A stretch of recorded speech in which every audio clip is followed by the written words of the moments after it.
for Jonathan, and so he was restored in the sense of having all that his grandpa once had, as far as land and all those kind of good stuff. And then also himself there just in the king's castle, and being taken out as one of. Then all of a sudden it took off in chapter 10. Excuse me. Sorry.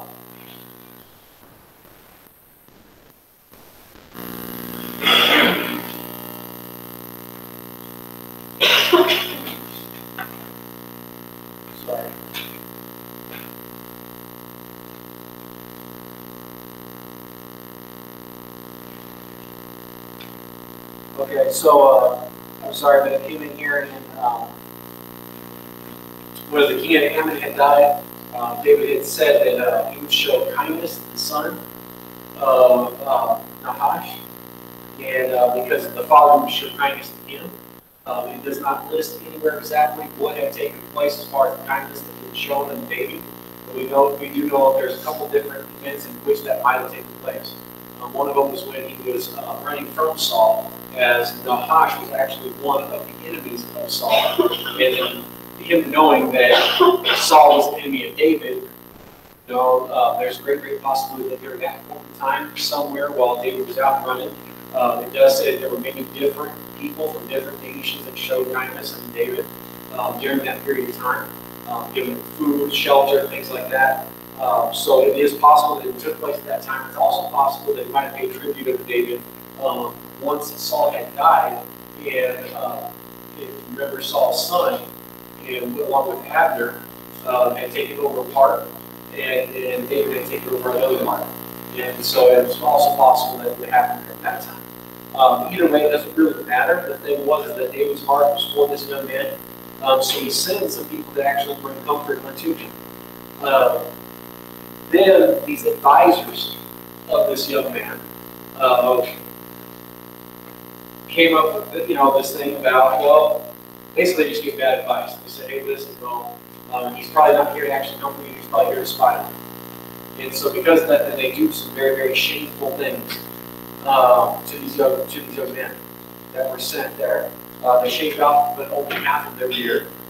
They cut the garments down the middle and exposed their rear ends, and they sent them out to the desert to get back to Jerusalem. It was quite some distance, so as you can imagine, having to walk through the sun and everything. If you pass anybody on the road, there's all kinds of different things to that, but then even just the sun itself, the sunburn, all those kind of things, literally you wouldn't want to sit down anywhere. I don't say that in jest, but wouldn't want to sit down anywhere. They end up getting into Jericho, and they send word to David. And David goes ahead and tells them to stay there until their beards are grown back. And then David takes off and have massive battles that begin to take place. Once the people of Ammon realized they wanted hiring a bunch of Syrians to come and fight for them. In that of the hiring of them, I told you guys that last week, the old saying, he who runs away lives to fight another day. Well, they got their money, and then all of a sudden here comes the armies of God, and it was 1,000 troops on one side, and I can't remember how many it was on the other, but Joab only had 1,000 with him. Meanwhile, it was some 20,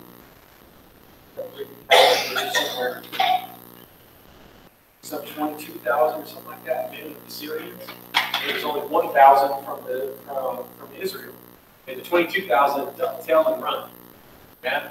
And anyways, in the moment right there, it's a great victory for Joab and for his brother and the armies of Israel.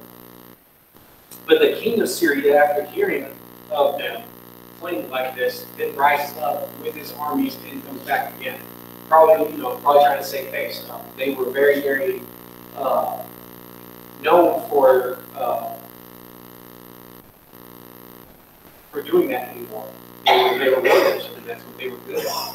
And you know, to mercenary, to live a mercenary's life like that, well, if everybody hears that your mercenaries are running away, they ain't going to be hiring you. You know what I mean? And so maybe I think that because of their fleeing is also why then there's this return from the Syrians that you hear of in the next part, which was in verse 15. And needless to say, at the end of it, guys, you know, David and Israel just win. They return home. Okay? And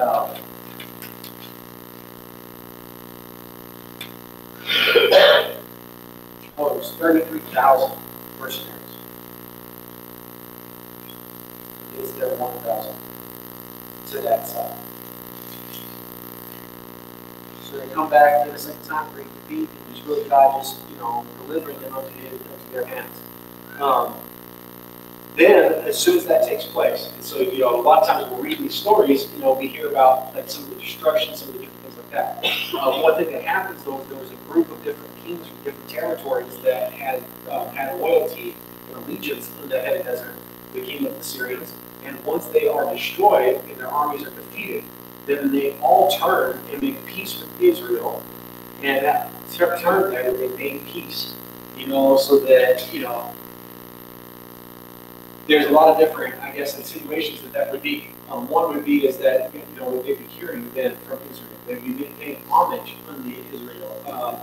There's different things like that. But what I see that it is that, you know, where there was one enemy defeated, what God ended up doing was delivering also all these other nations.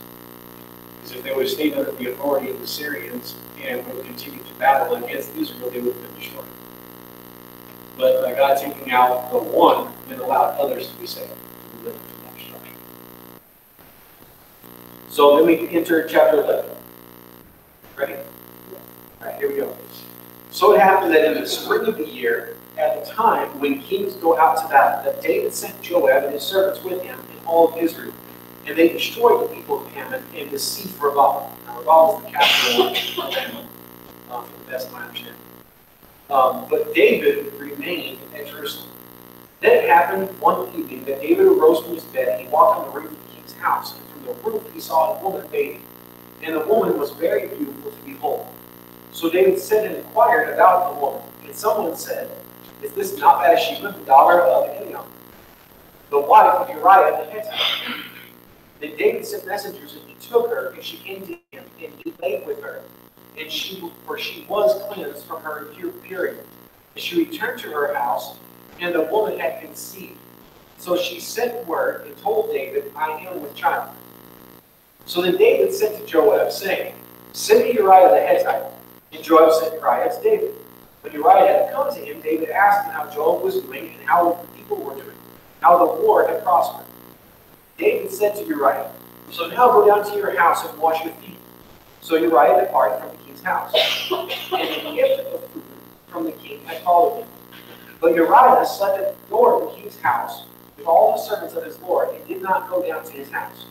So when they told David, saying, "Uriah did not go down to his house," David said to Uriah, "Did you not come from a journey? Why did you not go down to your house?" Uriah says to David, "The ark and Israel and Judea are dwelling in tents, and my lord Joab and his servants and of my lord are encamped in the open field. Shall I then go to my house and eat and drink and lie with my wife? As you live and as your soul lives, I will not do this thing." Then David said to Uriah, "I will wait here today also, and tomorrow I will let you depart." So Uriah stayed in Jerusalem until the next day. Now when David called him, he ate and he drank with him, and he made him drunk. And at evening he went out to lie in his bed with the servants of his lord, but he did not go down to his own house. In the morning it happened that David wrote a letter to Joab and sent it by the hand of Uriah. And he wrote in this letter, saying, "Set Uriah in the forefront of the hottest battle, and retreat from him, that he may be struck down and die." So it was while Joab besieged the city. He assigned Uriah to a place where he knew there were valiant men. And the men of the city came out and fought with Joab. And some of the people, the servants of David, fell, and Uriah the Hittite died also. Then Joab sent and told David all the things concerning the war, and charged the messenger, saying, "When you have finished telling the matters of the war with the king, if it happens that the king's wrath rises, And he says to you, why did you approach so near to the city when you fought?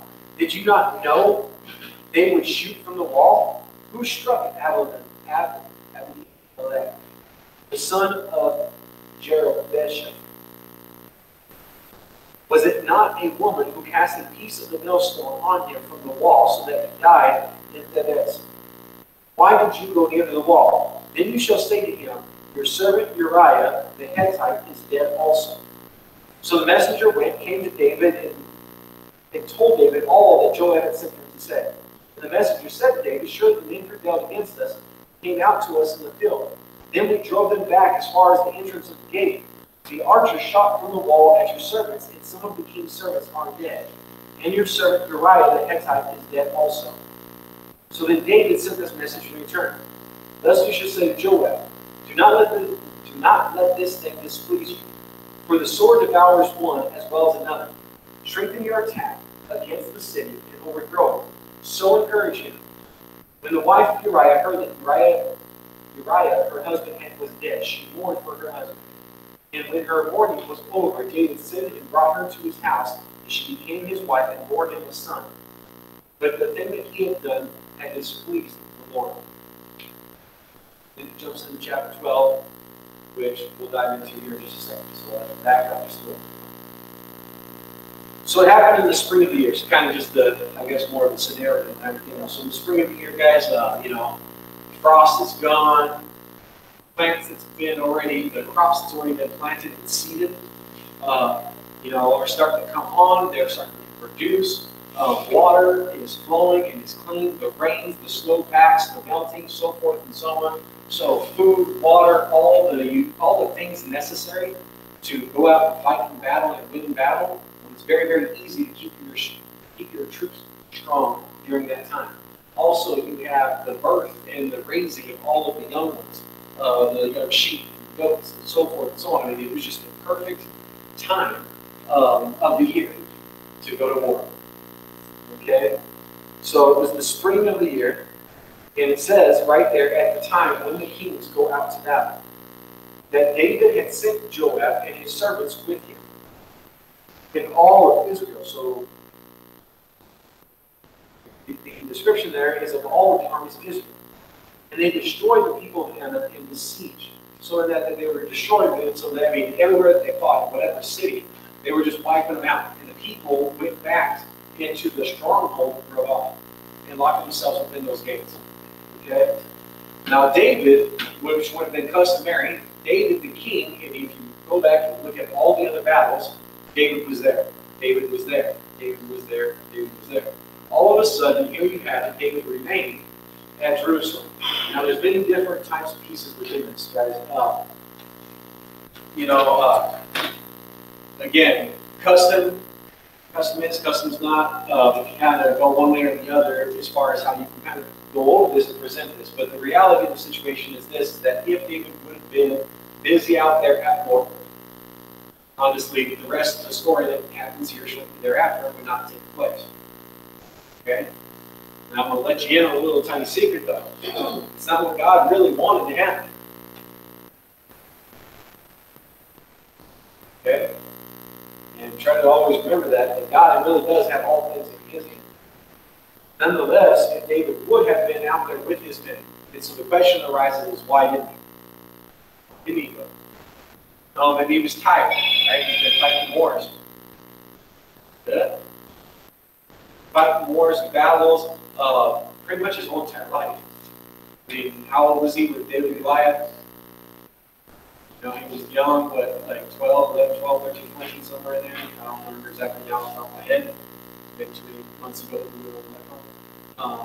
He was a very, very young man at that time. And then that starts his whole journey as far as being a warrior. Yes? How long has he been able to really rest? So he goes and fights against David and Goliath. What's the next thing that happens? Okay, well, Saul actually sends him to go fight the Philistines. And over and over and over and over again. And every single time he does, he wins, right? Well, how did he win? It wasn't by sitting on the sidelines. Yeah, you're right, Katie. It was God, but I mean, he didn't sit on the sidelines and, okay, God, get him for me. He was out there attacking and killing. You know what I mean? Like, he was at it. And because of that, remember, that's why the whole saying got created, that Saul has killed his thousands, but David has killed his tens of thousands. Right? Because every time David went out, and Saul kept on sending him, trying to actually get him killed. Yeah? But couldn't get him killed because God was with him and God kept on protecting him. But again, guys, like my point was that from that point forward, he was at war. So then all of a sudden, those wars there with the Philistines stopped. And then Saul, meanwhile, just his hatred towards him rises to a point that then Saul's trying to kill him, so he's on the run. Yes? So then he's on the run. He ends up finally getting done with running from Saul. He goes over to the land of the Philistines under, I can't remember that king. Name off the top of my head, but underneath one of the kings there. But then what did he do the whole entire time that he was there? He fought. He would go out and pillage all of these other countries that were attacking Israel on its outskirts and stealing all their food and everything. He would go in and attack them, kill them all, and then go and drop. I mean, he was basically the Robin Hood. Because he would go and he would attack all of them, take all of their stuff, and then go take it back to Israel. Yeah? But again, I mean, there you have another 10, 12 years of his life that it was just, war, fight, fight, fight. So then Saul finally dies. And so then what happens?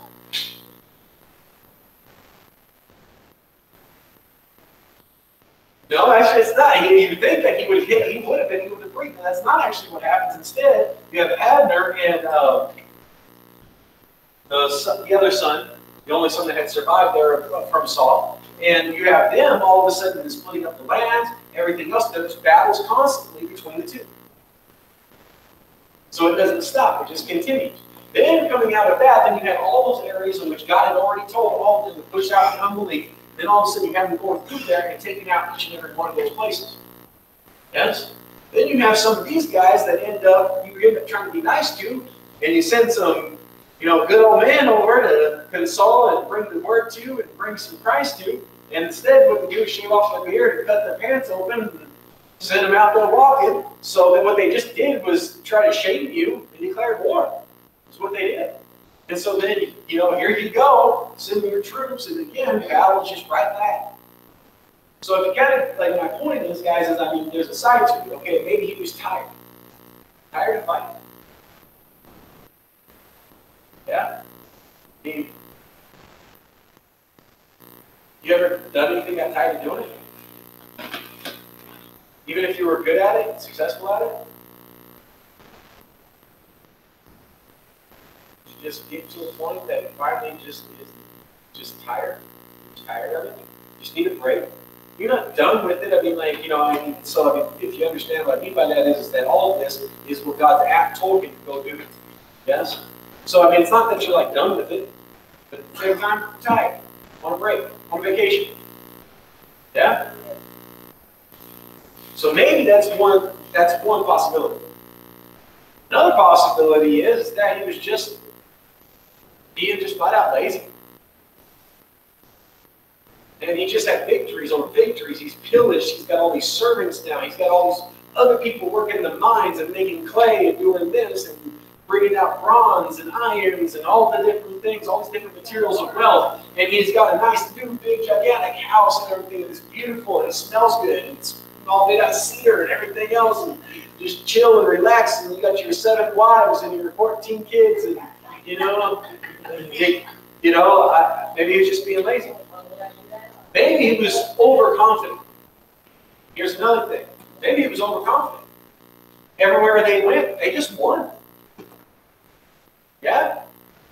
And so then, just so confident, yeah, just go do it. Just go take it out. Go take them out. No big deal. You guys will be back 2 or 3 days. Just go take over a whole country. Guys, I really don't know for sure. Well, no, again, in the end of the day, Katie, God is the one who had his hand in all. But I do think that is not what God, in that sense, in this sense, it's hard to word these kind of things like this because God is sovereign. I don't think that's where God wanted him to be, sitting there in his house. Because, and one of the reasons why I think that is because of the way it's even worded right there. That this was the time in which the kings went out to battle. But David didn't. And so there's such a distinguishment between the two that the expectation would be for David to be there. Okay? Now, that's just my thoughts on it. It doesn't mean that it has to be yours. But my thoughts on it is that, you know, the expectation for anybody marrying, including the Lord, that was what was customary. That was the way it was. And David, for whatever reasons, in his own heart, decided not to. Okay? Now, in this comfort, he wouldn't, you know, he's at his house and everything else, and so this happened to me here recently, but all of a sudden, get the day off, plan on sleeping in. And they don't have it. Here's David trying to get some rest. Now, one of the evenings, he gets up out of his bed. Then he's walking around, he can't sleep. He's walking around, and he ends up on his the roof of his house. It's kind of interesting, guys. We just even from Deuteronomy. And the law there, anytime you built a house that was solid, you would put a parapet around the roof of the house so the roof would fall off. And so the instruction was just to make it basically a roof which you could walk on. I just thought that was pretty interesting. You throw that out there at you. So David's out there chilling on the roof, hanging out. Right? And he looks out over the city. All right? And in a yard or in any place. And so there's a little bit of controversy on this, and I don't think, at the end of the day, they don't change the storyline. It was very, very common in those days for them to have public showering areas. Okay? What was it? I can't think what that's called. Where they have the water, the aqueducts, right? They have the water kind of coming in from a higher place and it would trickle down and go to different areas or whatever else. They open and close them and so forth and so on.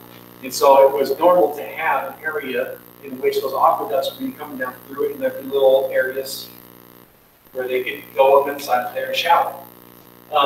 Also, though, in Israel and in Jerusalem during those days, it was also not uncommon for them to have their own courtyards, and their courtyards would be completely surrounded by vines, things like that.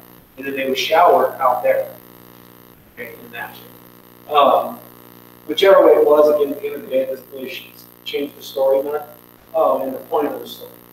The reality was is that she's out there and she's taking her bath. Now, what was she doing out there in the middle of the night? Taking a bath. And it's spring. It's spring. I mean, like if it was summer, all right, I can get that. No, but it's springtime. I don't think she was too concerned about anybody seeing her.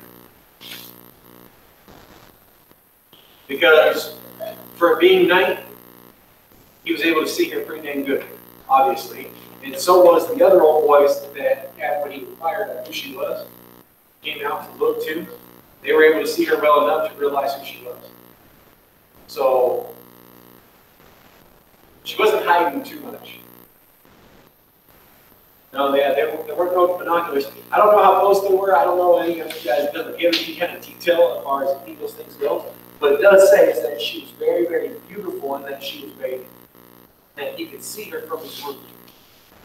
Now, guys, another interesting little point here is the Bible very rarely does the Bible describe anybody's physical being or physique.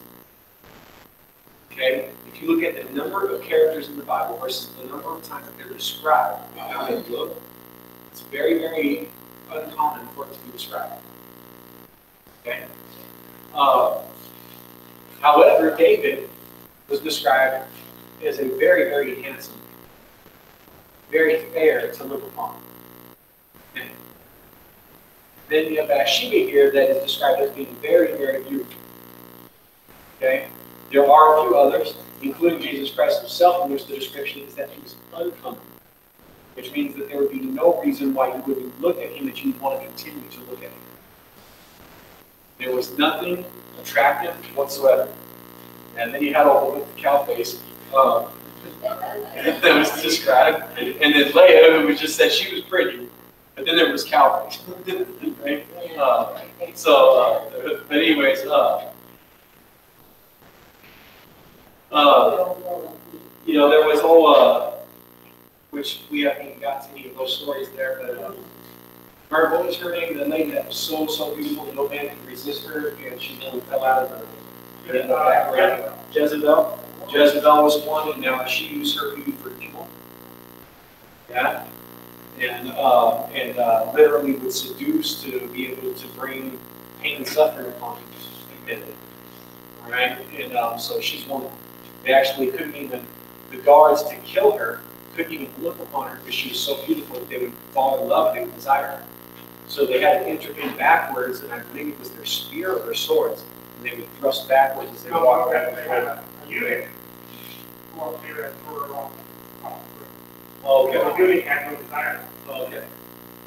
And when she hit, she's the one that the dogs came to feed her hands and her feet.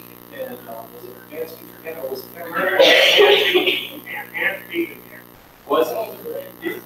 That's what was it? That's what was left. That's what was left. They ate everything but that because with her mind, she was quick to think evil. With her hands, she was quick to practice it. And with her feet, she was quick to do it. And so the dogs would eat of that because it was all evil. They ate everything else. Yeah. So, anyways, guys, there's like a few of those ones like that the stories are very, very depicting or whatever else, but that's very, very rare. Okay, throughout the Bible. But here, Bathsheba, very, very beautiful, out there bathing. Why was she out there bathing at this time, guys? Actually, there is a little clue that's put in here, and it says that when David sent messengers and they took her, and she came to him, and she lay with him, for she was cleansed from her impurity. That's the key right there as far as to what? Yes, she was done with her menstrual cycle in her time. Okay? And so she went out, and by custom, as soon as the woman stopped,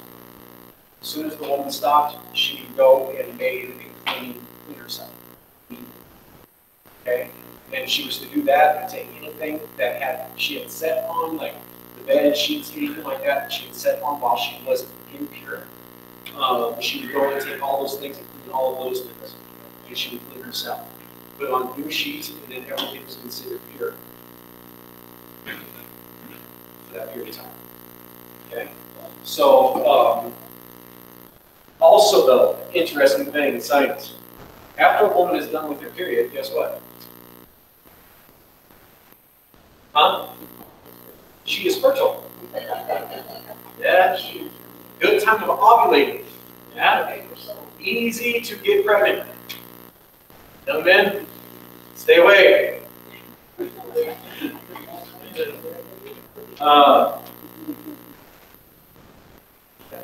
Okay. Anyways, yeah. Back to my notes here.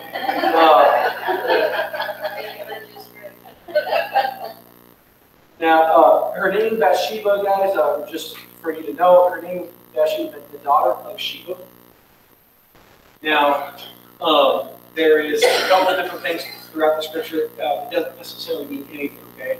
Because you literally have like the Queen of Sheba, who was Egyptian, who became a completely different individual, completely different context. Sheba, during this period of time, was known as the last place in the world. So as far as like mapping anything out or anything like that, Sheba was the furthest place away. The only reason why I bring this up is because there is a point, I believe it's in Solomon, or I'm sorry, in Proverbs, in Solomon, that he was writing about God's desire to share the gospel. He says that he will go and he will gather them as far as Sheba. So God will gather them from the ends of the world. Okay, that's why I kind of bring that up. The other reason why I bring this up is because she is known as Bathsheba, the wife of Uriah the Hittite. So by the name Bathsheba, if you're basing it off that, which again may not mean anything, okay? Just because they named their parents named her that does not mean this to be true. But she may have been a girl from the land of Sheba. And then Uriah, without a doubt, is of Hittite.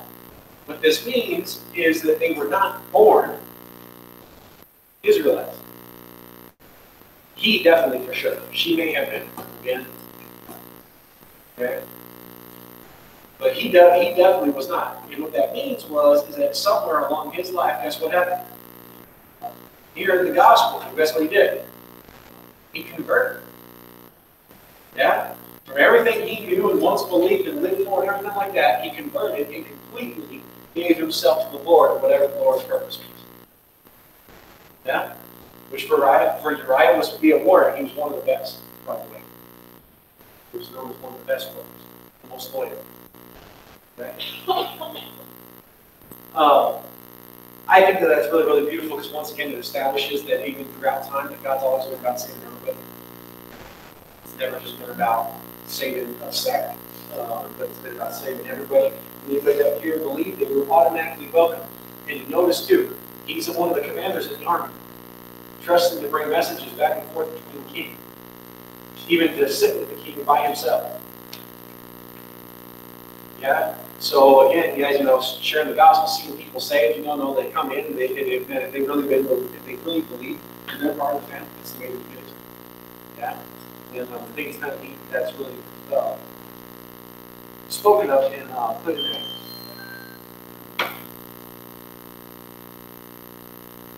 So David sent messengers, when David inquired about the woman, I'm wondering, it says that then someone said, I wonder how many of them came up there to take a look. I'm sorry, I think about these kind of things. I'm like, wait a minute, he went and inquired, like what the heck happened? And they all went up there, and I mean, whatever shower she was taking, she must have been doing a pretty good job. What'd you say? Huh? She was still taking her shower. So I mean, like, yeah. She was making sure she was very, very clean. So David sent the messengers, they took her, and she came to him. He laid with her, and she was cleansed, for she was cleansed to her and then she returned to her own house. And the woman in this event conceived of a child. Okay? So she becomes pregnant. And then she sends word to David to let him know. Immediately when David gets word of this, he sends to Joab to send Uriah back home. So, spiritual side of this. David, man after God's own heart. By the way, after this, he's still called man after God's own heart. Okay? But in this moment right here, not so much. Are you with me? And that should give us a lot of hope because we've all had our moments when I doubt we were very much, like we were close to being after God's own heart. But the sweet part is when David does make a turn, okay? In order to get to that turn tonight, we're going to have to push really, really hard here. So David sends for Joab. David is there, taking his rest, taking his ease. He isn't thinking about the purpose of God, however you want to call it. He's not about that purpose. He's taking his own ease to live about his own things. Okay? And in that, he's already susceptible. There's space, there's room now for Satan to go to work. He all of a sudden looks out and he sees a woman that's very, very beautiful, all right? And, I think throughout the scripture, this is kind of described or whatever else, using a woman or whatever else. Because it could be drugs, it could be alcohol, it could be cars, it could be houses, it could be work, it could be whatever, it could be kids, it could be, husbands with their wives, wives with their husbands, it could be, you take anything you want to and you can throw it in. Yeah? But all of a sudden, it's something that's going to be desired over the Lord. Notice in the moment, there's no thought of God. Notice anytime else before this, anytime David ever seen something and wanted it, what did David do? Ask the Lord for it. Yeah? And here it says, and he took her.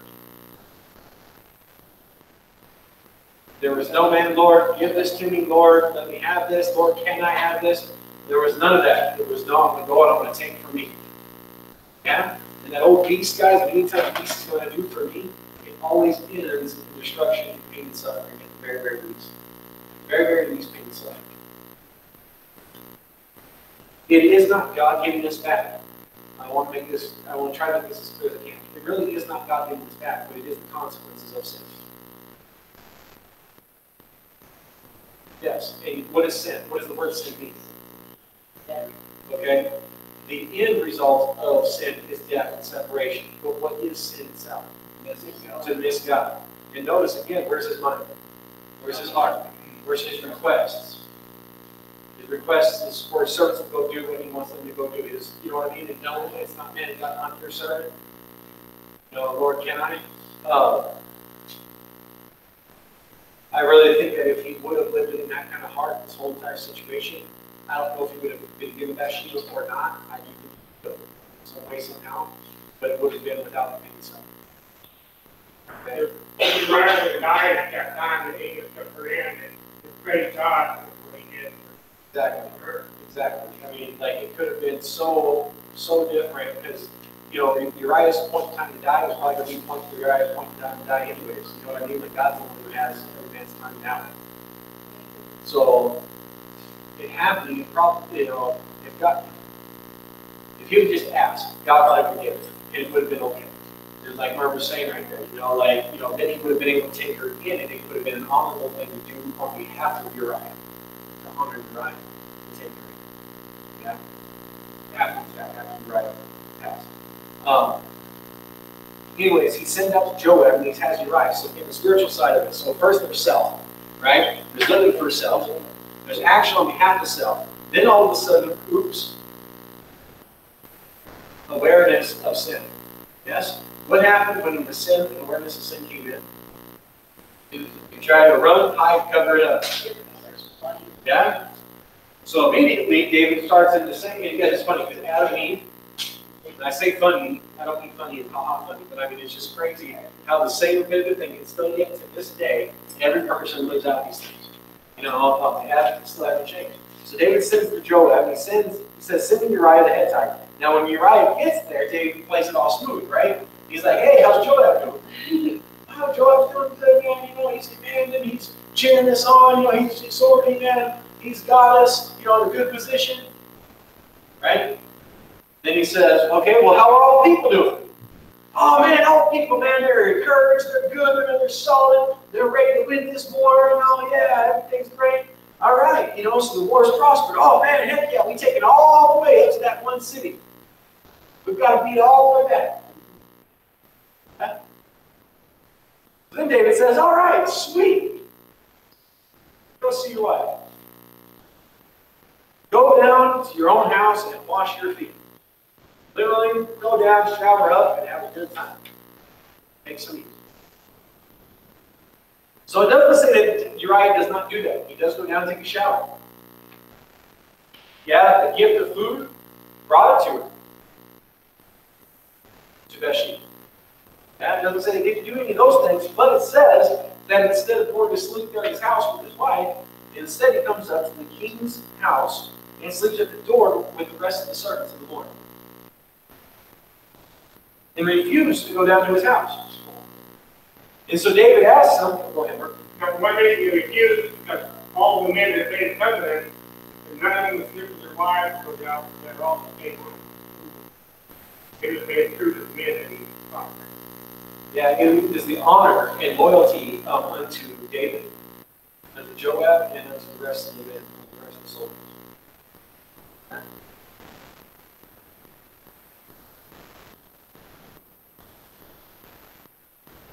There are men that believe that boxers, some boxers, stuff like that, supposedly believe that.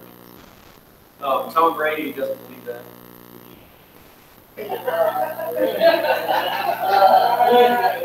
Now there was tons of reports, whatever else, but like they're not supposed to be allowed to have their spouses with them in their rooms, stuff like that, on trips, stuff like that. Anyways, Tom Brady's been caught like multiple times with his wife.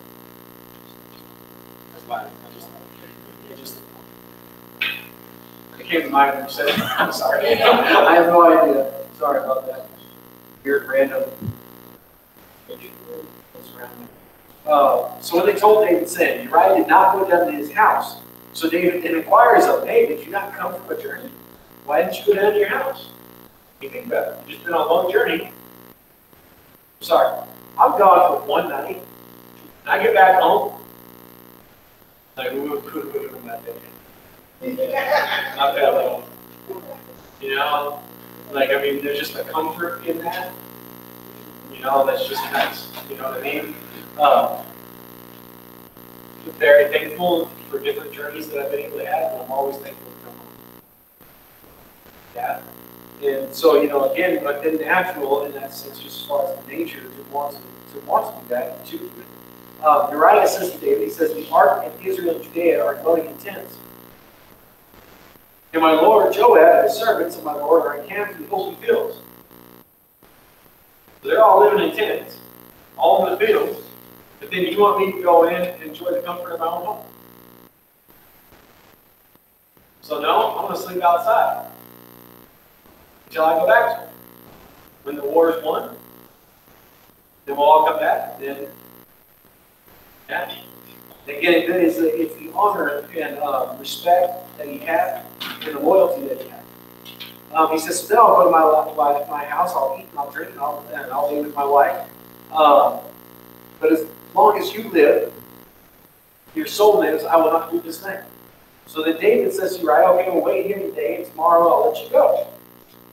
So that night, he gets a drunk.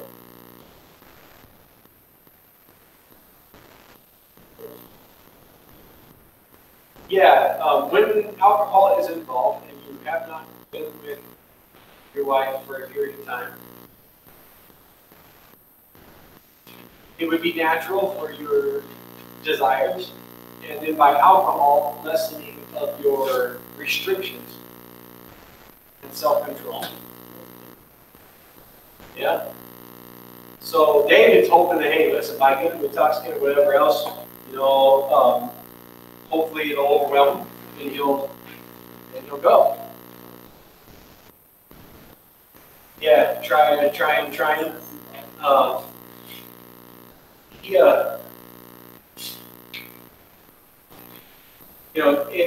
If Uriah goes and this happens, and he sleeps with him, and Uriah comes back, guess what Uriah's going to think happened?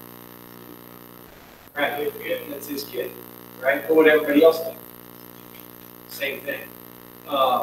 So there's ways that this can be played to be right. Right? Messed up, don't want to hurt anybody any further, okay? So we're going to try to hide it, we're going to try to cover it up. They'll just think it's his. She won't have to be shamed. Nobody has to, know, so forth and so on, whatever happens. Right? Yeah, try to kind of somewhat try to make it right to an extent, right? But this is all by his own wisdom. And none of it's working. Have you ever tried to tell a lie to get yourself out of something? Then you end up having to tell another lie about that lie. And the next thing you know, you lied 4 or 5 times and you remember the first lie that they're all starting about. No? Liars. I do it right now.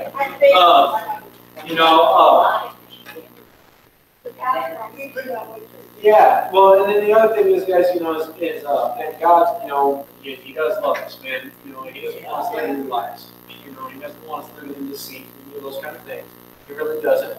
Now, again, for all of this, guys, there is spiritually, guys, you get caught up on the actual deed right here of what took place right there, but you can You guys take this and apply it to any kind of thing in life. Okay, it really can be applied to anything. And if anything's going to be put before God and God's not going to be your communion, again, I think David could have had all of that without having to play any of these games if he would just sought the Lord first. Right? If that's where his heart would have been, and and if it wasn't to be, then it would not have been. You know what I mean? But either way, David would have been fine. David would be good with the Lord. The Lord would go with David, and everything's just been wonderful. But it's evident throughout this, which you do not hear again at all, throughout all of this, ever David inquires to the Lord, praying to the Lord, worshiping the Lord. You don't hear that at all throughout any of this time. Now, do you think that in the back of his mind, he's like, oh no, I'm with God? God's always with me? No, I think that there was probably moments where he did think that, to be honest with you. I think there was times, oh, well, I'm good. Yeah, I think there was moments where, and probably, but it wasn't in the same heart. I think his heart was really far from the Lord. But I think sometimes the deception of Satan can be kind of great because of our own desires to live in a different way to serve another God. Okay? I don't really need to go to church. I really don't need to be about God. I mean, I have that. Okay? God's always with me, so I don't really need to go to church. That's not what God says. God says if you have me, you love me, then you'll come together with me. We're Bible members. That's what God says. Right? But I've heard people say it. Doesn't that sound almost true? Oh, well, God's always with us. Is that what God says? Yeah. God does say, man, listen, I'll never leave you or forsake you. Right? I do think so. I think his attitude, way before any of this ever happened with Bathsheba, his attitude was already missing. You know, beforehand. And sometimes, guys, you know, again, because we have to be completely confident in the salvation the Lord has had for us. Yes? But you don't get so dang cocky about it to think that God can't take away everything. To try to say, oh, well, I have God, but then don't need God's words in his ways. Then you never really had it in the first place, is one thing that you need to come to realization. So again, I've had people say, oh, well, I have God, I don't need church. Well, you obviously don't have God, because if you had God, you know, and by the way, you know, Adam and Eve, when they had God, where did they want to be in the pool of the evening every day? With God. Playing with God. Yes? And if you realize that it was only after they did not have God, and God wasn't, the real God wasn't what was real to them, and then all of a sudden, they were trying to get away from God and run from God and want to be around him. Yeah? So if you hear people say, oh, well, I don't need church, then, you know, it should be like ding, ding, ding, like, whoa, wait a minute. Wait a minute, you know, something else is more important than serving the Lord. Now, ding, ding, ding, ding, ding, wait a minute. Well, you know what, I was going to, but instead, Saturday night, there was a big party with Bathsheba. Ding, ding, ding, ding, ding. You know, staying up all night drinking, but it was fellowship. No, it wasn't. Not if you weren't making it to the body, things like that. And I'm throwing up some of these because I've heard these ones before. Okay? Because I myself, you know, I'm like, and this is me, but I try to find everything around me. Right? And it was Ray Branham who was the one who was talking about. Okay? But even in his job and his business, he was like, man, you know what? I will let jobs and business walk away versus missing. Yeah? And, you know, Ray will out every once in a while, Ray will have a vacation, or he'll be too sick, or whatever have you. But it's either something that is like that, a vacation from work and things like that, or else it is literally just getting inability. But outside that, there's Ray every Sunday. I mean, hurting, not hurting, he went and had that surgery where they took out his, like, you know, call it inverted shoulder. Yeah, an inverted. So it's on the out, it's the opposite of the way that it is naturally. So everything's like, I don't understand it at all, but it's all like, and you see pictures of it, it's all artificial. So all of the cutting of the bones and everything else, and guess where he was at the first Sunday that?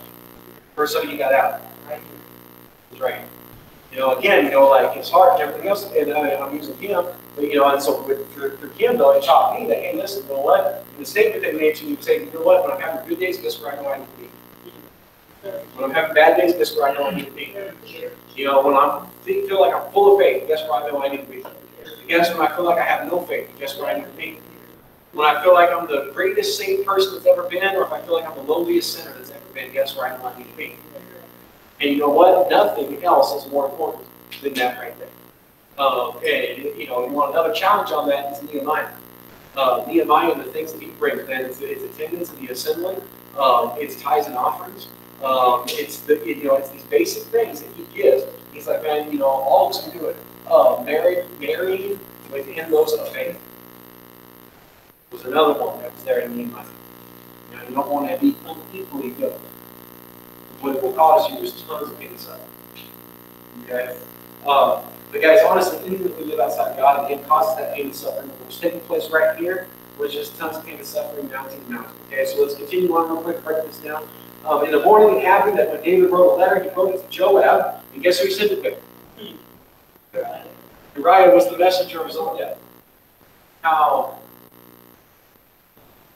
Like Judas with the kiss.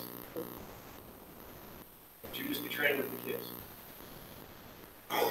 So Uriah takes this note, and he brings it down to Joab. And in the note, we hear that it says, Uriah, set it in the hottest place, and then back out. You bring him into the hottest area, and then you have everybody else back out and let him be killed. Right? Joab did not follow David's instructions. He disobeyed David. Because he didn't just send Uriah there, but he sent a group of men there. All of them died. Great losses. Now, the reason why Joab did not was Joab's own wisdom of not wanting to lose his army. Because if he would have communicated that to the whole entire group, hey, drop back and let this one die, how would any of them trust him? Yeah? So I think Joab, and guys, honestly, as far as Joab goes, he's blessed for protecting his king. David has to face certain consequences because of what he lives. Joab does exactly, and Joab is blessed because of Sarah. Right? Needless to say that there was multiple people that died, and so then Joab is going to send word back. And when he sent this word back, he's expecting David to be upset about all these other people who have died, because they should not have died. Right? One of the things within the war, and he brings it up here, he says who had been struck in the head by a woman with a millstone. So if you go back into Judges and you read that, what happens was that they were coming upon this siege wall area, the tower, which it was very, very hard to break through. And they get there, and a lady goes up to the top of the tower and grabs a piece of a millstone and drops it down on his head, crushes his head. And then he states to his arms bearer to run him through, lest anybody ever say that a woman was what who killed him. So the arm bearer does, and runs him through, he kills him. But it becomes a story from that point forward of learning. Because if you got too close to the wall, you got a millstone dropped on you and died. Whether it was an arrow or a stone, I mean, you just put yourself, tar, like all the different things that they would use back then. But guess what? If you were out far enough, guess what? It wouldn't happen. And by besieging a city like that, literally what you would do is you would kill any warriors, and you push them back into a city. Now, you retreating into the city, you might think, oh yeah, we made it inside the city, we're safe. No, now you are stuck there. You cannot go anywhere. You have no food, water supplies, everything. Like things are going to be cut off more and more and more the longer you are there. Less and less you're going to have. How is everybody else going to react? How are your wives going to react? How are your children going to react? How long, then, would you sit there listening to your women telling you how much they do not have food and how much they do not have water and how you need to go do something about this? You understand? So being besieged like that was not a good thing. All right? So the people of Ammon, every once in a while, there would be some soldiers that would get brave enough or hungry enough or whatever else that they would try to run out and break through. Right? And so when this happens right here at this point, Joab knows that this one group was very, very valiant for the Ammonites. And so he went ahead and had Uriah and a group of them move on that section. And when they had come out, they fought them, and he told Uriah to not stop. He would take them all the way into the gates. So then when Uriah and those men got up close to those walls, the arrows, it was easy for those arrows to reach them. Yeah.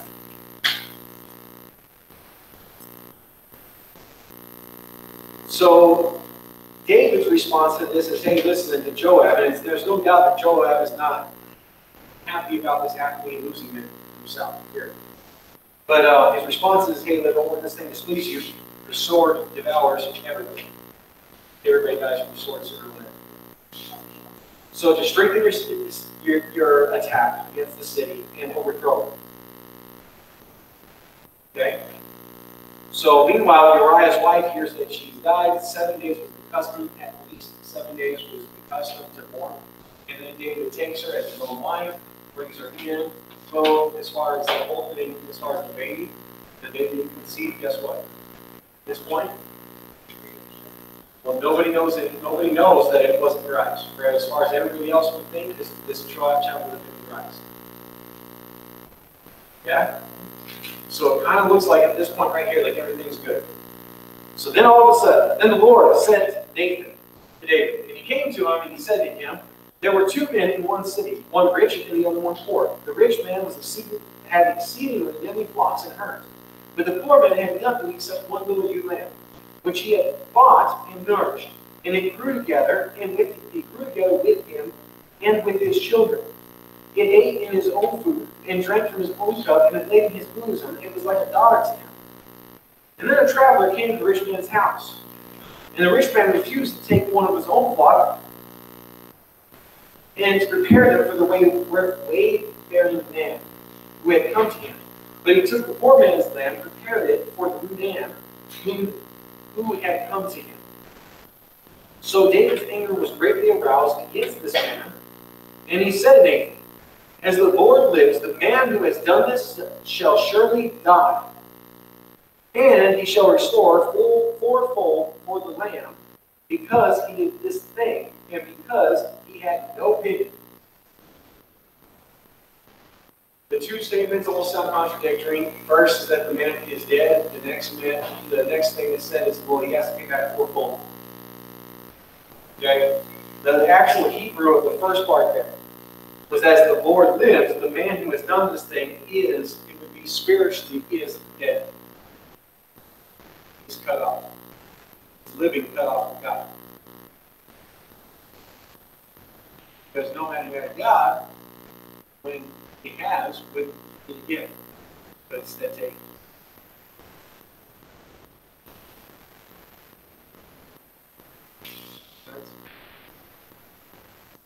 Meanwhile, he comes back and he says, well, he has to restore full toll.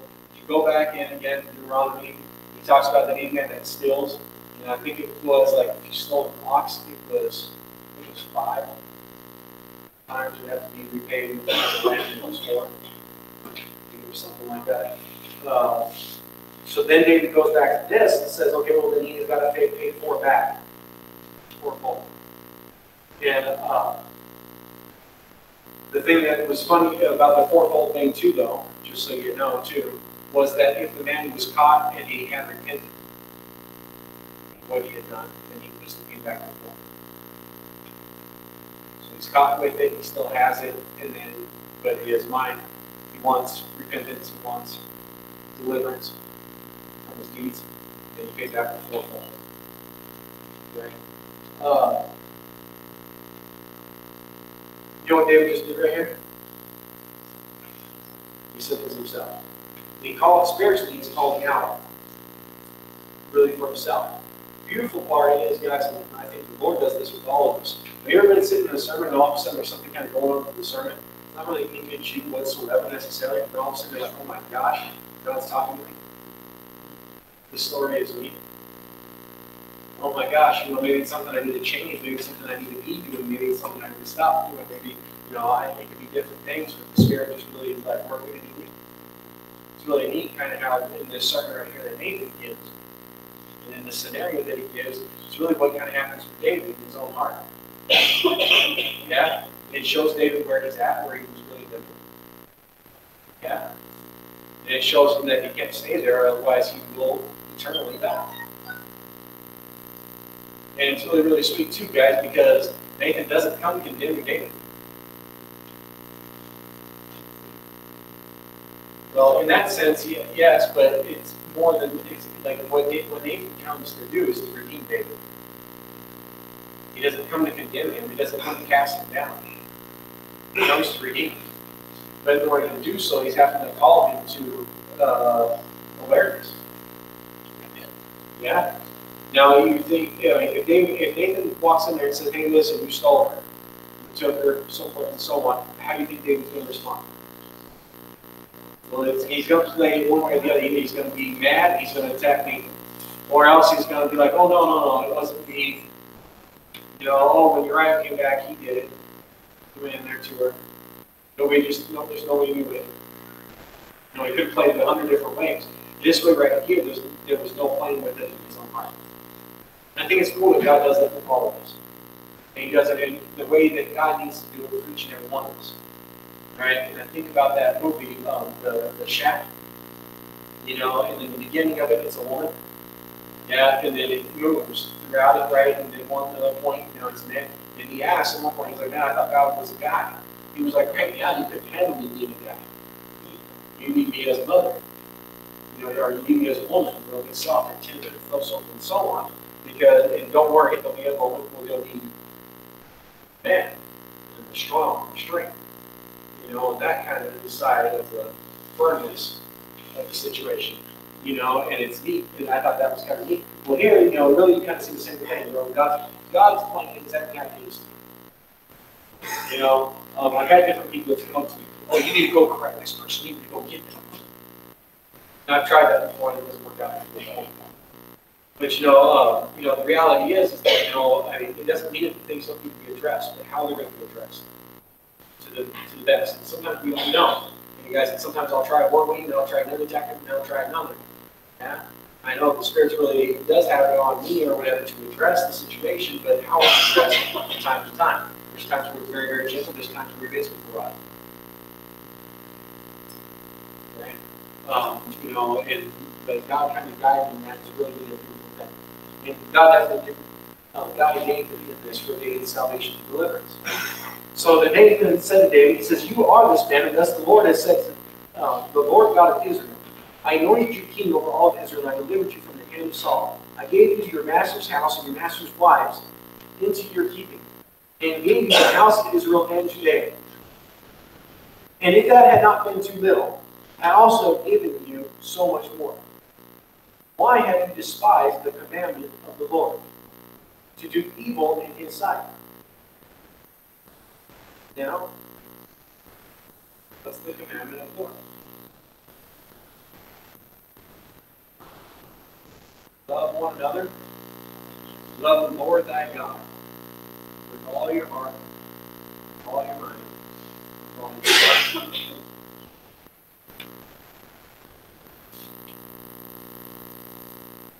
And it's amazing, guys, you understand the strongness of the word despise. Yeah, it's to grow in that hatred and disgust towards it. What if David would have just, Lord, so this situation right here, and Lord, I think she's beautiful, Lord, can I have her? Would you give her to me? Yeah, give me victory over it, you know, whatever that means.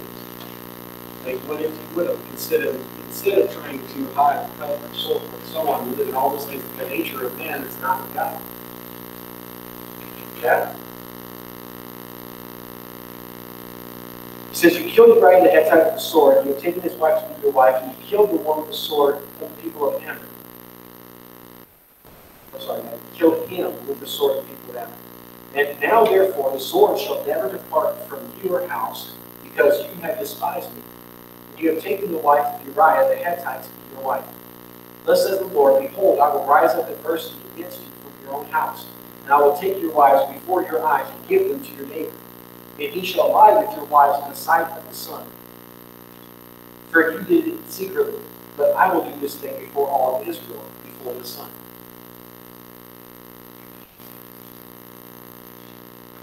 So David said to Nathan, I have sinned against the Lord. What happened? Confession.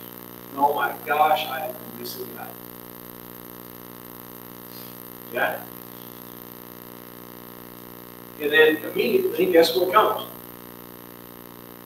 Forgiveness. So the Lord says, I put away all of your sin, and you shall not eternally be separated from me. Woohoo! Now, guys, don't mistake anything. Consequences are still consequences. Okay? And they do when they come. They're coming. They're coming here really, really soon. We'll get those. Okay, we'll talk about each one of them as they rise. Okay?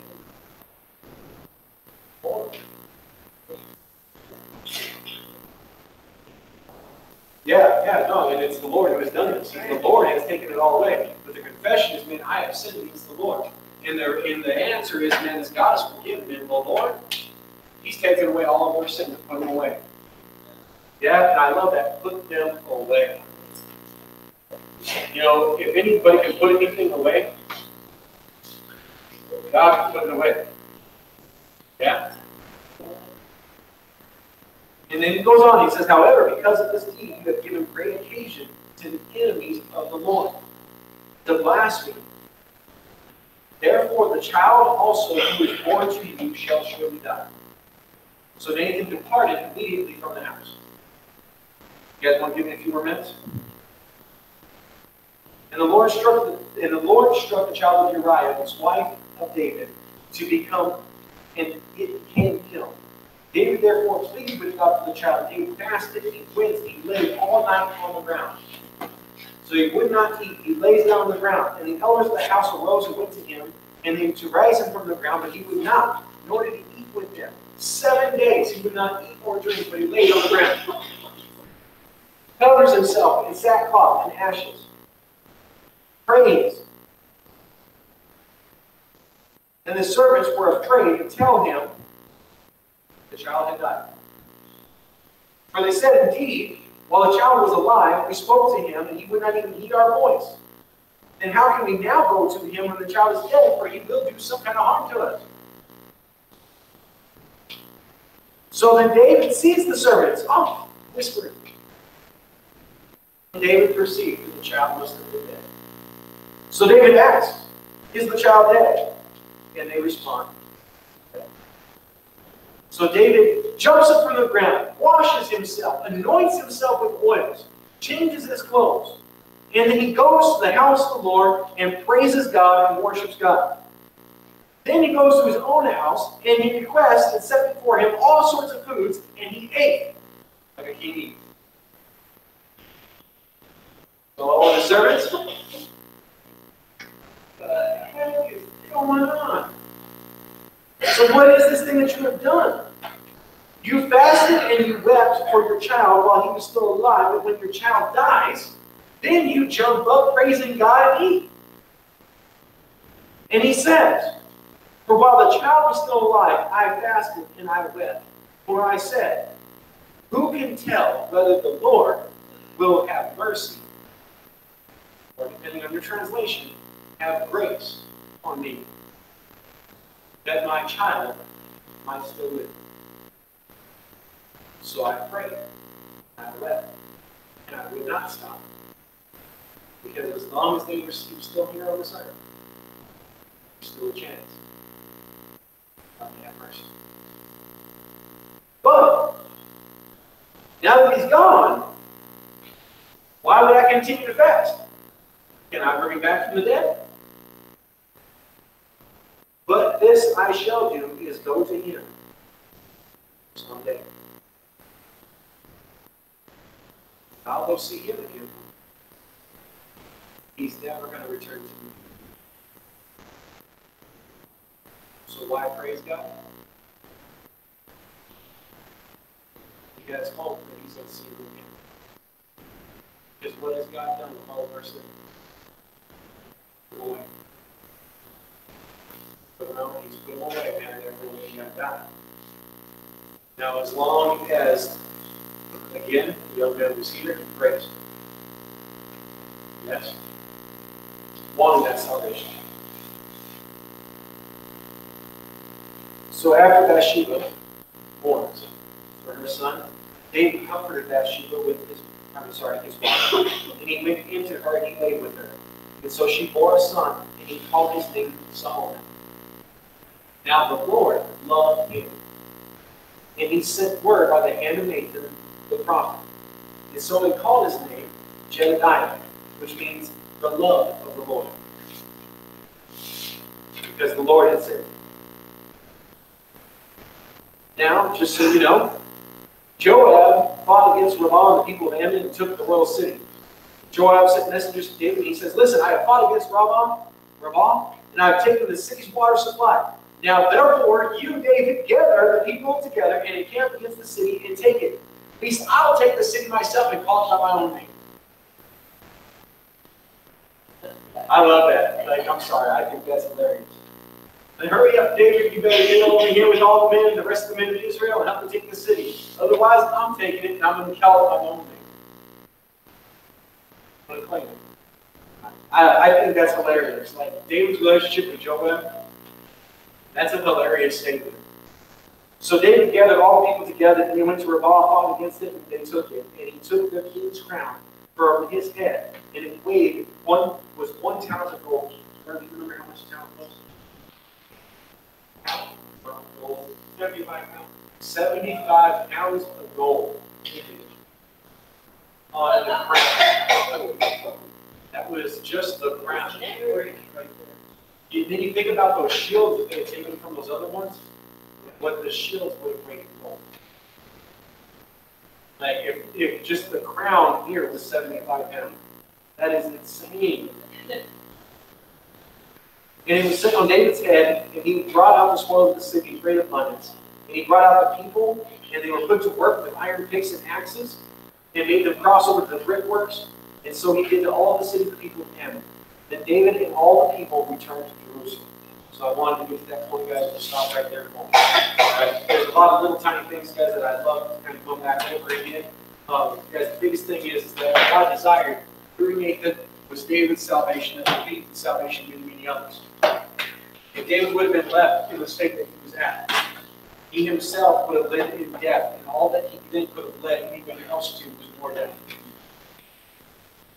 Yes? Guys, you know, it's amazing to me, again, we get caught up on the deeds and the acts, of, like the adultery and things like that, and I mean, there is no doubt. You read in Proverbs, I mean, it's not properly, cause hurt. You know, there's all those things, you know. So, I mean, I'm not trying to make light of it, okay? And at the same time, it's amazing to me that what God makes the most important things to be about is about the deliverance and the salvation. And I find that to be a beautiful thing, that that's what God was after the whole entire time. So wherever David's heart was strength, God was busy working on bringing them back. Even by the deed and the act and everything else that's taking place. Does that make sense? So what man works for evil, God works for good. In this, unfortunately, David, already a part of Nathan's prophecy about the pain and the death that would come, already has come from one of David's sons. Meanwhile, though, also through this comes Solomon. And how many of you guys know the history of Solomon? Solomon goes on to be the wisest and the richest, the most wealthiest of all. Ever. Okay? Solomon is very, very loving God. Solomon writes Songs of Solomon. He writes a big chunk, if not Psalms, some of Psalms, some Proverbs. Again, guys, multiple different influence that he has. And then, just in case, going a little bit step further, do you know that the lineage of Christ comes through Solomon? So God, again, working in His infinite wisdom, in His infinite wisdom. Yes? Now, again, guys, I do believe that if He would have just asked, God would have gave, He would have gave in a way in which it never would have been an issue or a problem. Okay? And I think Solomon would have still came on the scene, and all of that probably could have been just, you know. Now, at the same time, I don't know if that's how it all could have happened. God is the only one who knows how it needed to happen. And at the end of the day, however it needed to happen is really how it all shook out. I have no doubt Uriah, the kingdom of God. Yeah? All those men that fought along Uriah's side that day, I have no doubt that all those men are in the kingdom of God. God appoints one day and one time for every man. So God had already appointed for that to take place. Like it, don't like it, you don't have to. Okay?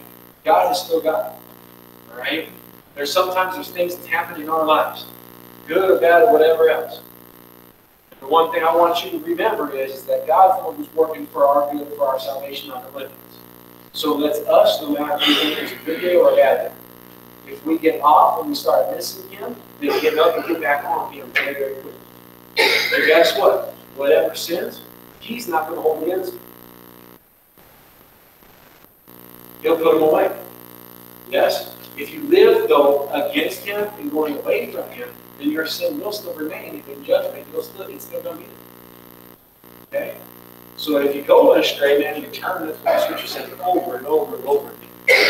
Yeah, James says, face all trials and tribulations with fear and hope. Yes. Yeah. You know, and again, guys, you know, I don't know how Satan played that there with David, you know, in the sense of how it started. I kind of wonder if it wasn't kind of from the flip side, which happens to us sometimes when everything seems like it's going good, and sometimes we're kind of stray. Okay, and I don't know. Again, it does not say. It does not say.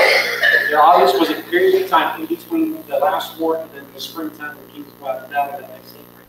Now, obviously was a period of time in between. How long was it?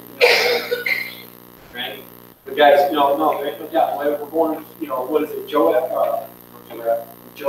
who says, you know, whether, you know, if we can praise God during the good times, let's also praise Him during the bad times. Because, you know, I think all of us can look at different things in our lives and say they're not good moments, but that God used those moments to bring us, you know, the greater reality and salvation and deliverance. Yeah? And ability to be able to give that towards others. Yeah. One thing about having your own follies is that it's really, really sweet because then you don't have to spread over anybody else. You know, some of the people that seem to be tripping up over it is when they think that they themselves are above it. And so they're going to judge one who's committed. Yeah? But if you're also committed it yourself, then and on Jesus and save you from it.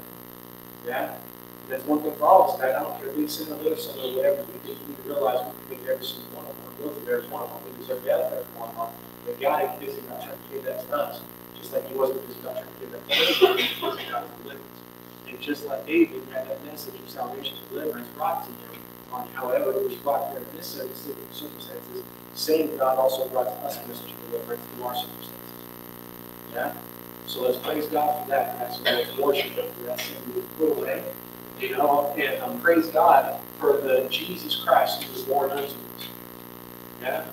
And that God works in His infinite wisdom in all things. Yeah? Good? Good. All right. I love you all, guys. Have a wonderful, wonderful night. I pray that every God just bless us with great, great rest.